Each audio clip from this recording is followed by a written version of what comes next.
This is Tim from Your Six Studios. Today in this video I'm going to show you how to restore your deleted messages on your Android phone.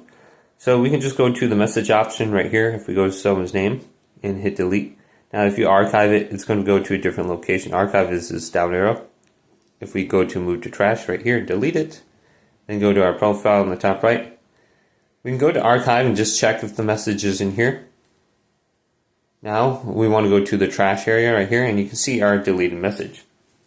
Chats will be in the trash can for 30 days until they're permanently deleted. So you can go to here and then just go to restore that chat. And now it should be back under your main message area. So if you accidentally deleted something and it hasn't been a month, well, you should be able to restore it right there. So if you deleted it, look in the trash can. If you accidentally archived it, look in archived.